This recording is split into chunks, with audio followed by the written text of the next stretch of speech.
done by your traditional student peers. Non-traditional students do engage in a lot of mischief in terms of the college experience.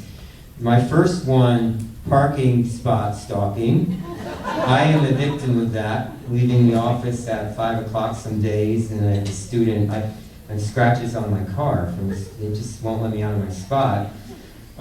Misuse of tutoring services. You have an A- in that financial accounting course, but that ain't cutting it. Classroom commotion. You interrupt by asking questions during class? Good God. And then the unlawful course selection, taking courses with easy-sounding names. You don't want British romantic literature, you want 20th century pop-up books and, of course, leisure studies. Now, my school has, we call the accelerated learning programs, 8-week sessions, 6 sessions a year. You can get done in, 6 minutes and so forth. Here's how to complete your degree in 2 weeks or less. Take 1 CLEP test every hour as prescribed by advisor. This is a hyper-accelerated degree program. Purchase degree online. I don't know why any of you haven't done that yet. It takes like 2 minutes. Receive honorary degree at commencement ceremony.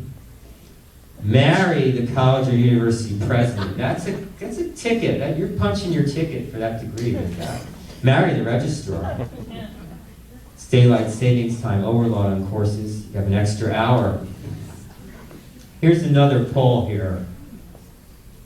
What's your favorite out-of-class activity? Sleep? Ants? Beatles, Yellow Jacket. Watching unrated version of Cocoon, playing Doctor with Spouse, Bifocals Anonymous meetings, colonoscopy.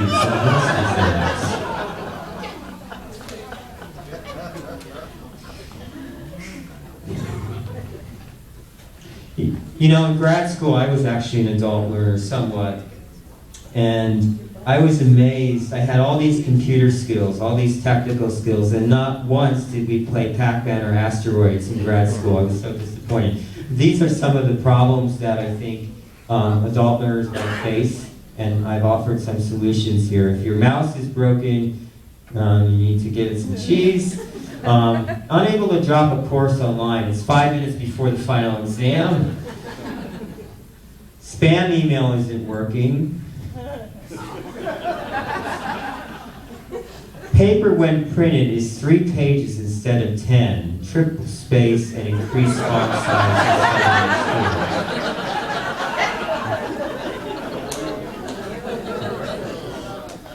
Can't find class schedule on WebAdvisor. You've never been a student at this college.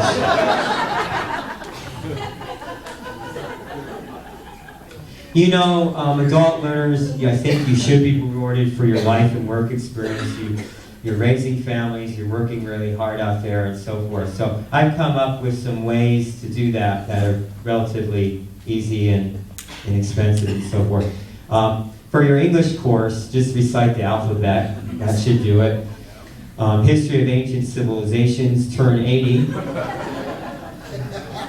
Geology, Kids Rock Collection.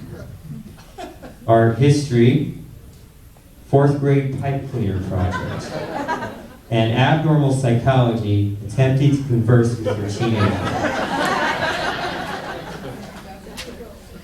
Any of your schools do portfolio assessments, where you allow students to put together a portfolio that they can get credit for coursework and so forth. One of my students brought in her liquor cabinet, wanting to get credit for her social problems class. This is a restaurant receipt, student trying to get a culinary arts degree with restaurant receipts. And then one of my advisees sent me this photo from prison. He's a criminal justice major wanting to get credit for his corrections course. Unbelievable. CLEP exams you never knew existed. This is, of course, the most popular way to earn credit for life or work experience. ANTSHE sketching. Intro to drawing. Amish barn raising. Primitive non-Polaroid courses. Candle making. Fundamentals of non-electrical engineering. Any of you get tuition assistance from your employer to come back to school? You get financial aid? Any grants, scholarships, loans, IOUs, all that fun stuff? Okay. Here's some ways to pay for college without having to mortgage your family. Raid kids' piggy banks. Pawn historical items of value, such as Walkman, Cabbage Patch doll, or headband. Cut back on recreational activities, movies, strip clubs. Secure work-study job in treasurer's office. Take 1 credit a semester. College is less costly when you're on a 100-year plan.